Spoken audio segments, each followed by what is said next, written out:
Two-stroke engines are still being used today, for example in go-karts, as they are lighter and more cost-effective than four-stroke engines.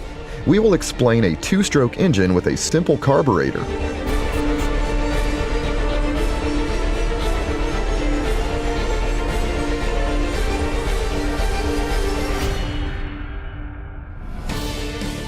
The construction is similar to four-stroke engines. The two-stroke engine has one piston.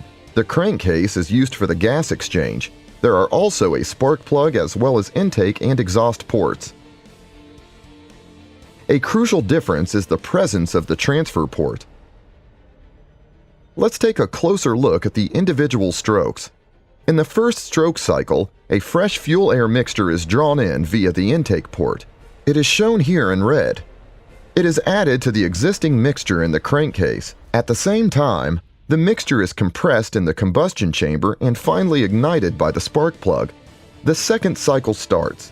The hot air expands and presses the piston downwards, reducing the volume of the crankcase. Because of that, the mixture is forced into the combustion chamber. At the same time, the fresh mixture forces the exhaust fumes out. Now the cycle starts all over again.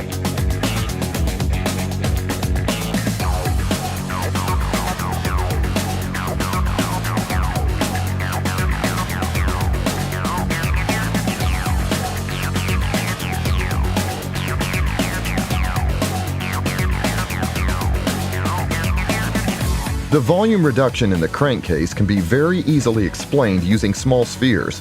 The spheres represent the fresh mixture. The mixture is sucked into the crankcase through the piston moving upwards.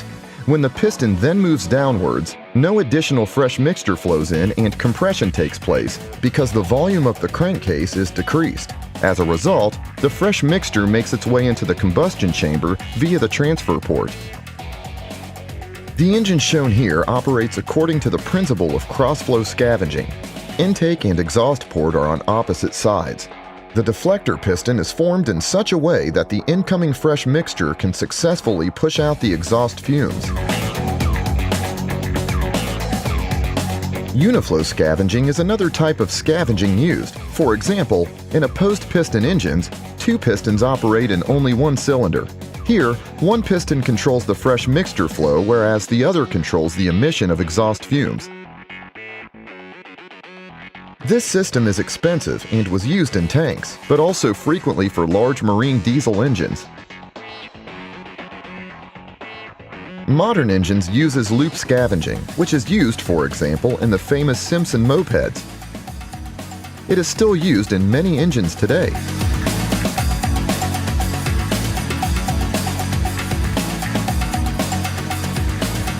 For the sake of simplicity, the crankcase and housing cover are not shown.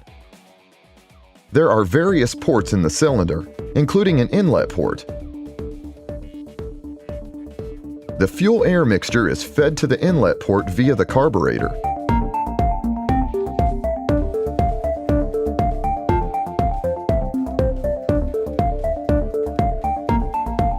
The piston, moving up and down in the cylinder, opens and closes the inlet port consistently.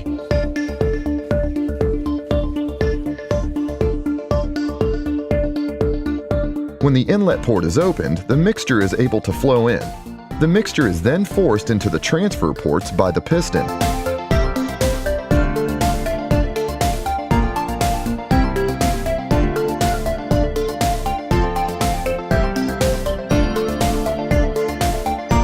The piston closes the transfer ports and exhaust port when it travels upwards.